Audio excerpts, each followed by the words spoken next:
good, yo? Welcome to another episode of Making Gains TV. Today we're on episode 17 with my man, Coach Kyle Beller. Thank you nice for having to see me, you, Coach. Coach Kyle Beller, if you don't know, is the outstanding head varsity football coach at Dyer High School. William Dyer High School, located in Allentown, Pennsylvania. Lewis E. Dyer High School. Oh, Lewis. Yeah, that hurts. No, that one hurts there. Oh, it's a tough year here. Oh, too bad we don't edit because it's going to be in there forever. Right? That's you all got to right. embrace your mistakes. We'll give them the credit this year anyway. They got us this year. We'll give them the credit. Right. So that was it. No more of that. No more of that. No more of that canary stuff. Oh man. It's all right. It's live TV. You never know. Concussions. Things happen. But anyway, let's get back to you. Let's get to it. No more me talking and making mistakes. So your background. Where are you from? I am from Allentown. Moved into Allentown. I was born in Allentown. Moved out for a couple years. My parents moved around. Moved back to Allentown in 5th grade. Been part of Allentown ever since. I graduated from Dyer High School in '97. Then went on to Delaware Valley College down in Doylestown. Got my bachelor's of education in business there and played football 4 years.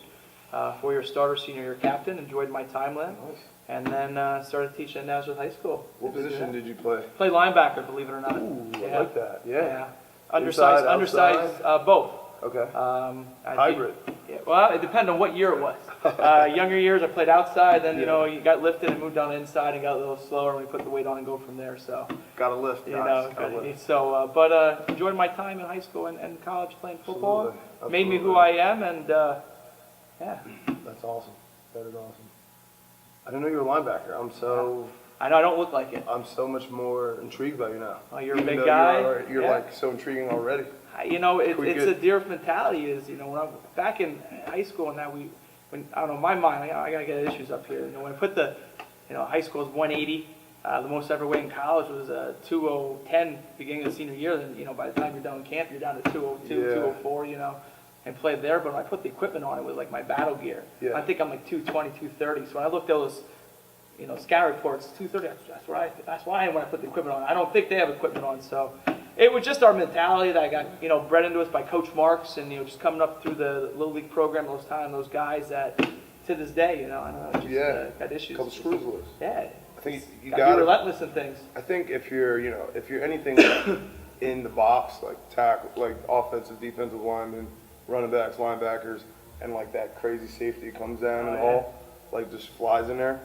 There's got to be something wrong with you. Like, why do you like to run your body full speed into other people? It's exciting. Who are also full speed? It was exciting. It's super exciting. You get no glory. They're not going to talk about it if you take a fullback on in the paper and your buddy makes a tackle in the backfield, but you did your job. And that's just, you need people like that in this world. We had our superstars on our team. Yeah. That wasn't my role. The pretty boys. We had Josh Rigg as running back, and best running backs probably maybe to come through Dyer, and best running backs come through the Lehigh Valley. Went to Rutgers, freshman of the year, Big East freshman of the year was at Rutgers, and just a stud. And Rocky Butler, that one played in the Canadian League, and up for lost the Heisman to Westbrook. Oh, wow. Their senior year, and he played at Hofstra, so that was not my role. Yeah. My role was to go hit someone, block somebody, do that. Yeah. That's dope. And I enjoyed it. That's dope. Yeah, two grunts. We're just two grunts. Thank God for helmets, because. And they were heavier back in the day. They were weapons. That's right. They're so light now. They're such a different feel. The old, blue bladder, pump it up a little bit. It's hard hitting fullback. Put a little more air in your helmet. Let's go. Tighten that chin strap. Now there's concussion protocol. Bullhorn. Here we go. Oh my God, I was just talking to somebody about concussion protocol. It's a different game now. Different game, man. Yeah, probably safer for the kids, better off. Yeah, it's a lot safer. In 20 years from now, where I'm gonna be sitting, where they're sitting, it's gonna be better for them. So, when their life expectancy is 25 years more than ours, it's like, oh well. Yeah. Shout out to that protocol, All right, so Del Val, and then your coaching career. Where did that start? I actually started at Nazareth Middle School under Whitey Williams. I think it was my 3rd year into teaching. There was an opening, varsity opening and a middle school opening, and met with Whitey, and my first year out was a middle school line coach. And I'd have another way. I believe in earning things. Yes. I really do. Try to put that into that, to grind and earn things. And for me, it was a good learning experience. Just get in there, get your hands dirty. It really, from playing to coaching, is a big switch. Oh, yeah. You know, you've done it now because when you're a player, it's different. And, you know, you're not playing anymore when you're coaching. You have to now give knowledge and do it in a different way so the kids get what you're trying to teach them. And every kid's different. You know, so it's a big switch to understand you're not playing no more. Yeah. You know, so, you know, it's a high energy. Yeah. But it's a different type of high energy now. Still as emotional. It is. So it was the line coach there and did the linebackers. And then year 2, I became the head coach. And it was a proud year because we actually went 0-9 that first year. And then next year we went 8-2. So it was a good turnaround. And I can tell you, when I'm all said and done, I'll probably go back to coach middle school. Yeah. You're still a guy down there. You know, that age group there, you know, they just, every word you say, they look at you, you know, they knew it was a family structure. You know, my oldest is 15 now, and I just actually had a past player come back at Nazareth on Friday. We were talking, and he said, "How are your kids now?" And I said, "You know, my oldest is that." He's like, "That's the one that used to blow the whistle and yell at us, and she's this tall." And that's like my youngest now that does that, you know. But now she's almost as tall as me, my oldest. So it's nuts how, you know, it's got to be a family atmosphere there. But it was fun. Yeah. It was really fun. Moved on to varsity ball for a couple years at Nazareth. Coached linebackers. When Coach Madsen actually walked away, I left for a couple years. Just family. You know, I started my own business. Yeah. You know, different demands from the family that were going on at the time. And then family structure changed a little bit and had time. And actually the job came open at Deerfield. I actually interviewed for it back in 2006, I think it was, when Raider got it the second time. And I wasn't ready. You know, you think you're ready as a young mid-20-year-old, but you're not. You know, you're all cocky in the mid-20s, you know. But it was a good experience for me, just to be a part of that. And then when it came open, I actually called, you know, your last guest that you had on episode 4, Coach Motzman, up. You know, we worked together a little bit in the summer, and, you know, mentor and great guy. And I said, "Hey, would I be a fool putting in here? I've been coaching." He said, "I think you'd be great." So sat down with him, you know, helped out with the interview process, just going over questions, things like that, ideas, philosophies. Yeah. Actually, a lot of philosophies we'll probably talk about is, you know, I stole them right from Tim. Yeah. You know, I said it worked there. That's you know, why reinvent the wheel? So and then since 2012, we've been at Deerfield plugging away. Yeah. So 2012, you started at Deerfield, their head football coach. What was the season like before you got there? They were on a 30-game losing streak. Oh, man. It was bad. It was bad. I had a lot of friends coach against them. It wasn't going well. It was just. Yeah. So did you, like, you know, what kind of flack did your friends and family give you? Like, why would you apply for the 30-game losing streak school? You know, like, that could have been like I think from remember that knew me and knew what Deerfield meant to me and made me as a man. And really growing up at the time of, you know, really, I got tired of hearing, "Oh, Deerfield." Because when I played for Deerfield in the mid-90s, you knew you were going to be in a dogfight. Yeah. Win or lose, we were going to come out and fight you in a good football way. Yeah. And, you know, my senior year, we were in a District 11 championship game. You know, we played James Mongrel when, you know, NFL, and we went up to South, and it was just East Stroudsburg at the time, and we smacked him around. We held him to his lowest rushing yards. Nice. You know, that's the Deerfield I knew. Mm-hmm. You know, and then seeing this hardship they went through, and then watching them on film and seeing things, and just seeing your like alma mater. You know, and I just think it wasn't that the school's bad. There was no talent there. One, we had to keep our talent, and two, it was just inconsistency. You know, they went through how many head coaches in a 10-year span. Yeah. When you're coming in and talking about different philosophies all the time and changing, there's no trust there. Yeah. There's no trust there. You know, I remember, you know, one of my first kids I talked to, and he's a great kid in the Grand, and said, "Hey, this is what we're going to be doing here." And he looked at me and said, 3 years ago, that's what McDonalds told me. McDonalds told me I'd be running out and doing this fly offense stuff. I said, "You know, I don't know that man." I said, "But I know the area. I'm from here." Yeah. You know, and I just said, I couldn't go out to California right now and get a head coaching job and put a good staff together, know the area. It'd take me years to do that. Yeah. So I said, no offense against him. If I'm invested here, I know what we're bringing to the table. I know the guys we're bringing to the table. And, you know, he ended up leaving us, but he had a great year, a great kid. You know, so it's not like a bad kid. It was just, it was a trust thing. He didn't ever trust me. He had, you know, but, you know, that's a big thing. We know coaching. If kids don't trust you, you got nothing. You know, it's all about really coaching. You can X and O's left and right. Doesn't matter. We could get a piece of paper. You could draw up something, how great this play could be. I could put a defense together and say, well, I'd run this defense to stop you, and that's great. We could be doing it all day, but it doesn't matter. The kids don't bring the table. If they don't trust what you're calling, they don't trust what you're doing, they don't trust how you're teaching them, how you're training them, and I got to trust them too. How do we learn to trust? When you got the Dara after 30-0 or 0-30 and not a head coach staying around for more than like 2 or 3 years. How do you battle that? I came in Quickly, and I was just me. I told them, high energy. When I get going, I get going. I'm going to try to keep this here that way you can actually understand what I'm saying, not sweating. But when we get going, just one, I was from the area. Two, they went from 3 to 4 coaches. So we had, next we were sitting there 12 in the weight room. Okay. That was a change right at the back. 12 coaches in the weight room. Yeah, here we go. And I expected the staff to be there. We don't have 12 now because just the level that we are at. We keep moving on. I'm there pretty much every day. We have lift coaches, and I make sure each coach has to be there so many times a day, because they should be there. They want to be there anyway. Yeah. So that's how the staff stays together. We work those things out. But just being in there, high intensity, right from the get-go, we got to get up to the weight room. We were in there. The weight room was high intensity. We're on high intensity. One of the first things is, how we finished our lifts up. Just as a whole team thing, stuff like that. I remember a kid was like, we're doing plate punches, and which the mentality is, and he wanted to challenge me right off the bat, and it was, you can't get that low when you're doing plate punch, good solid there. I said, no, this is the way they're done. This is how you win games. This is what winners do. Absolutely, good demand it. Through the 45-pound instead, we'll see you do it. Okay. Yes. So I got down and I busted out like 30 of them, dropped it, and said, get out of the weight room. We'll see you. Get out. Yep. He wanted to come back.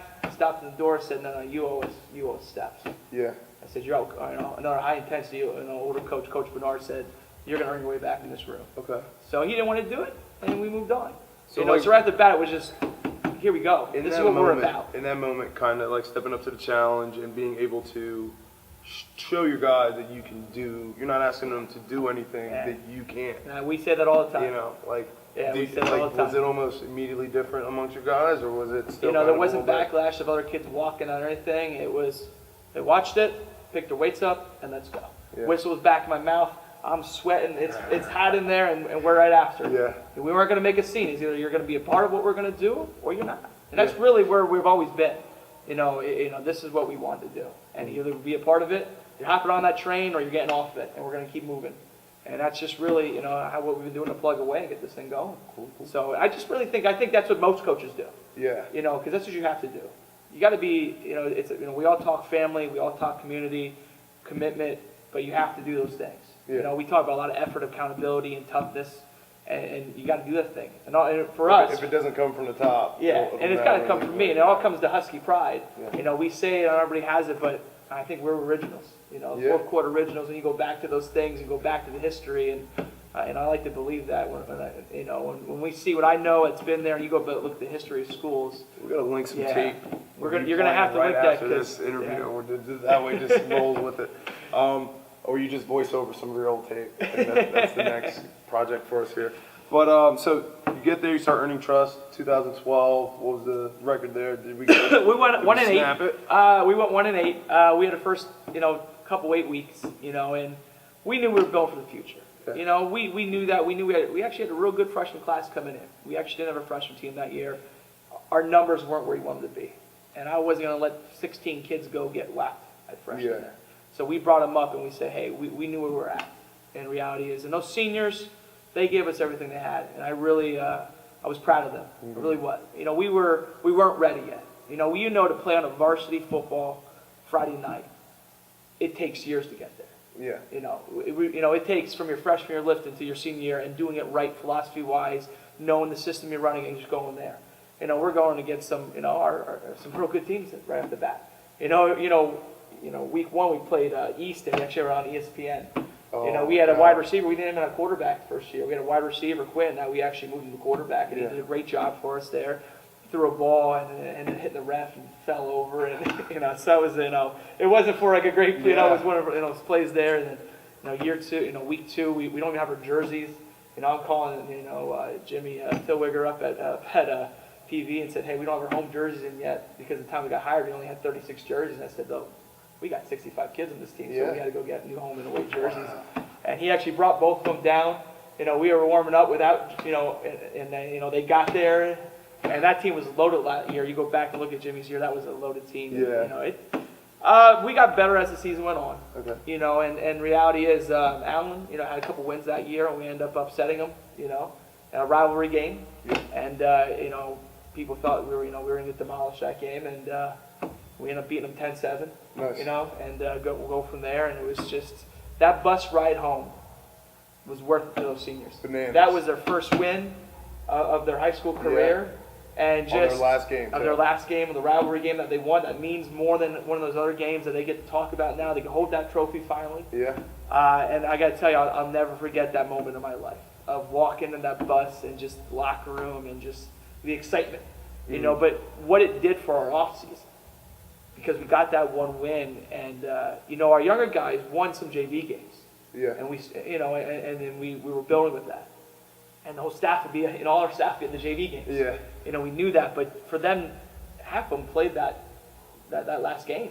You know, one of our biggest plays that game was a freshman kid making an interception late in the game. He made an outstanding play. So they You got, know, so they they kind of got got a that taste. taste. They got a taste of And what. then we worked into the off season, and we revved it up even more. Okay. And we just built off and went from there. So you talk to me about 2013 Coach of the Year. Was our yeah? You know how like That's not. I think the best part is like coaches never, guys like you never step on the field and I'm going to win Coach of the Year. No, I don't think I should have won Coach of the Year. Hey, I but you know, good thing somebody did their job. That Good thing bar it was isn't your set job. too high of a 5 of 5, and I just feel like that. You know, I understand where it was at, Yeah. why we got it, and that was you know, that was Kyle Beller got it. That was the whole coaching staff, the whole team got it. That's, you know, that's reality of things. You know, it's everything we do here is a team effort.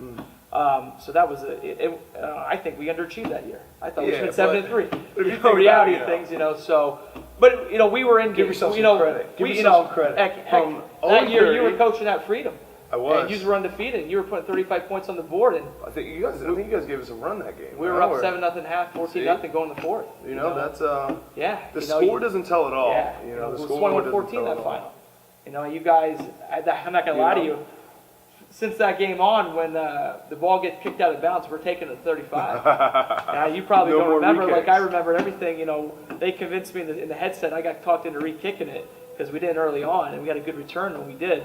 And we had to get a personal foul, and you guys backed us inside the 10. There you go. And then we caught it. We eased out the play. You guys moved out of defense. We threw it up, and you picked it off, ran it back.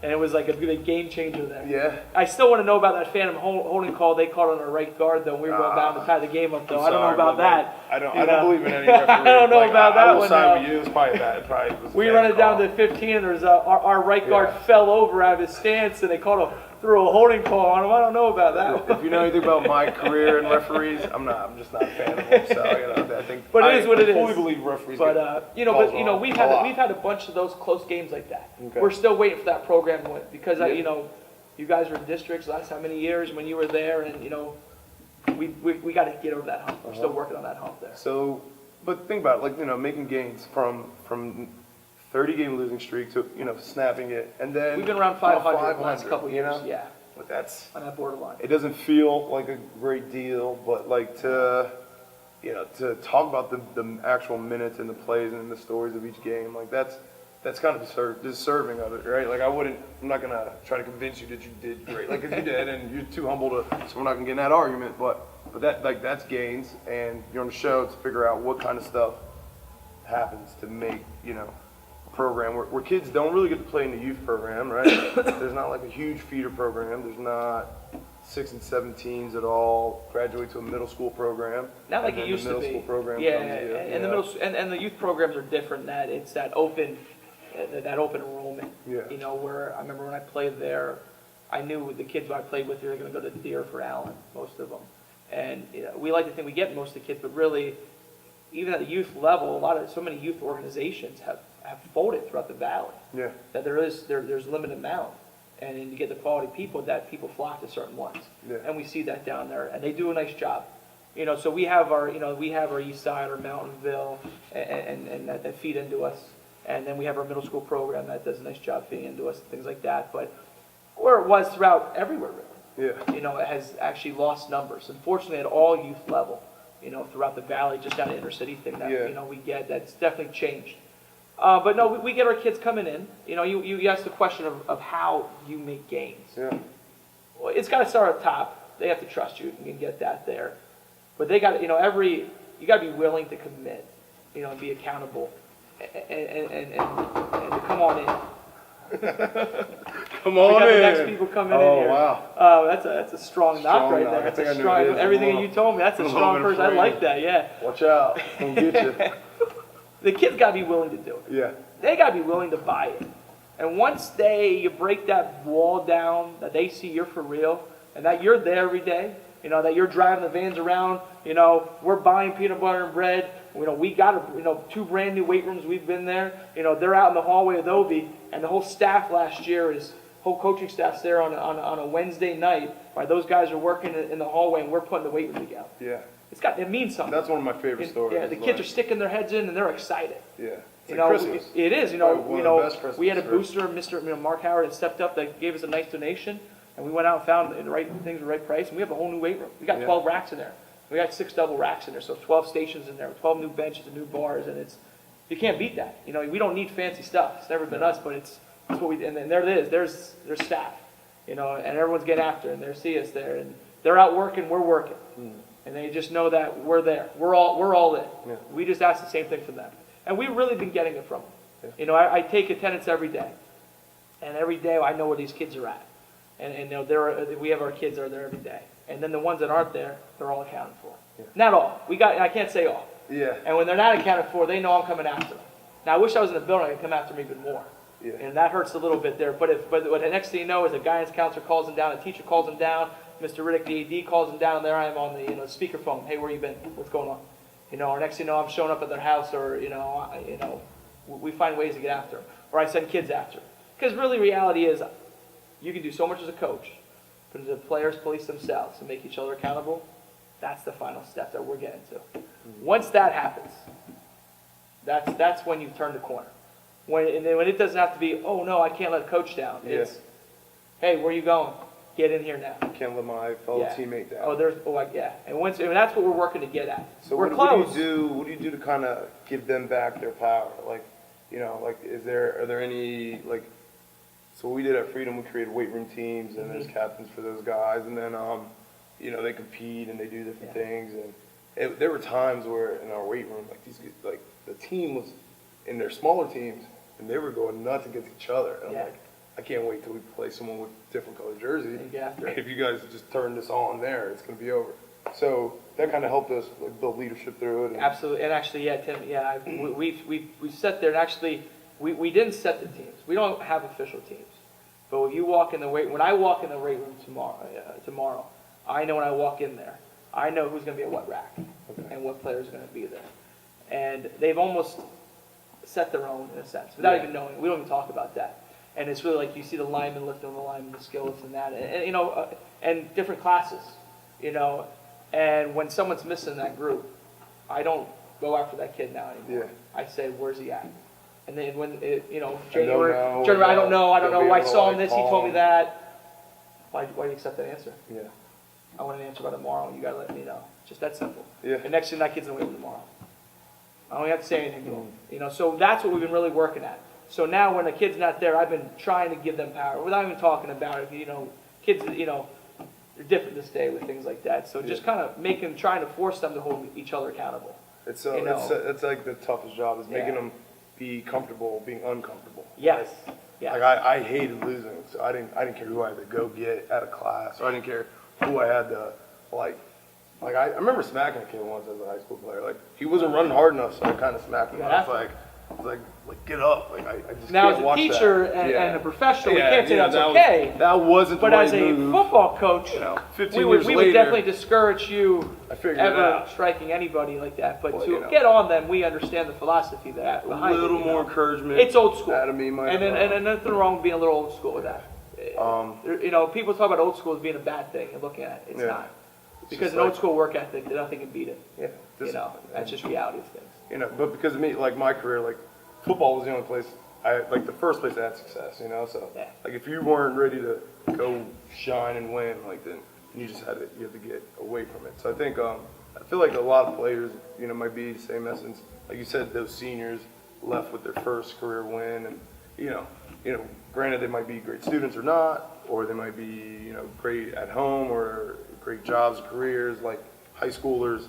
But if you have some success on the field, that starts to build, and maybe that's the first taste that you have. So I feel like that was my deal. So maybe you find some of those kids, I feel like, who kind of live and die, and then just kind of build leadership in them. And like there were kids at Freedom where like Andre Santos, he was just nuts. Like kid deadlift 560 before he graduated, and like football was his deal. Football was his deal, and I was always in his ear. Like he was a wild child, and he knows it. Dre, when you see this, like did whatever. He'd come to practice without his shoes tied, and like I remember going to Coach Moore, like how do I like get this kid to be disciplined, and you know, he gave me some advice, which was great about LT and all kinds of things, but it was just me always in his ear, like on the side about doing the right things and how that's going to leak back into the program, leak back into his life. And he's doing great. He's at your alma mater, Del Val. Yeah. And, you know, super proud of him. We'll probably get him on the show in the summer. Yeah, good. Make Del Val win.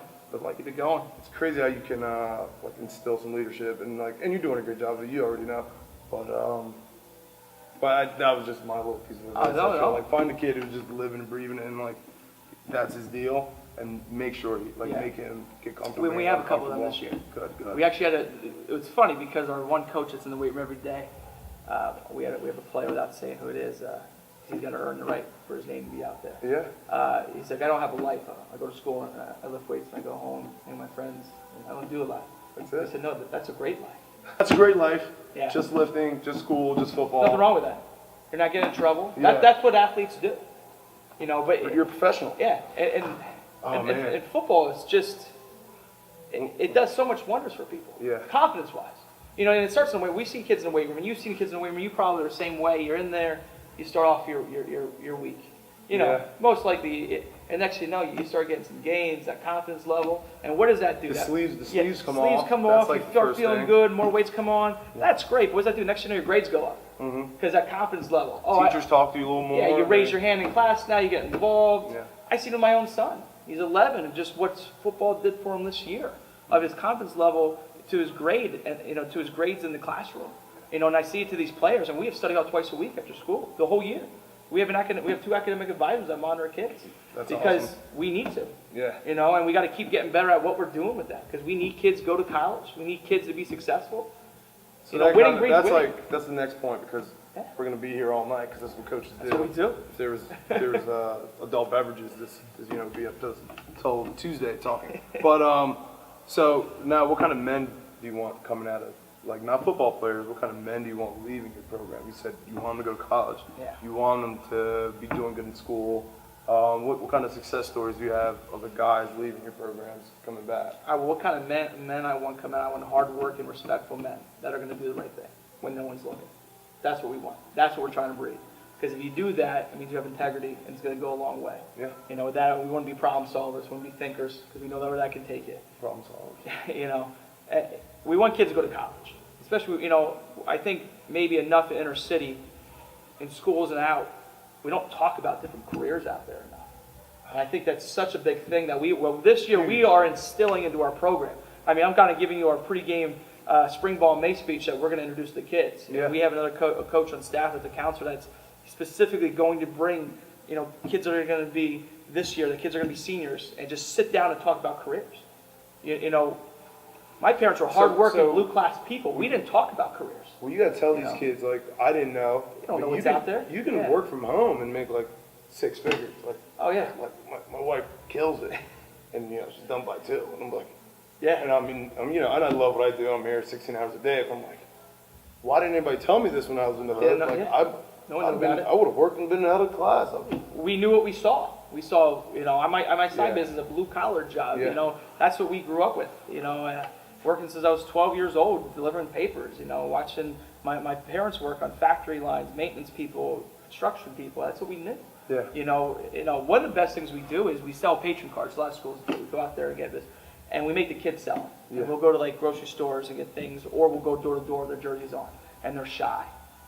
So shy. So shy. Don't know how to shake a hand. Don't know what to say. We tell them what to say. Themselves. Next thing you know, they get up there and they get that first kill we caught. They get that first down.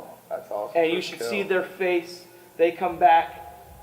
We have kids. We have multiple kids throughout the years we've done this. We ask for 1 3-hour shift. Yeah. That's it. We've had kids showed up on multiple weekends. I walked from south side of Allentown over to Redner's on the east side. Because they didn't say, Coach, and we had vans going out. I said, why didn't you tell us you needed a van ride? We would have picked you up. Oh, I didn't think about it.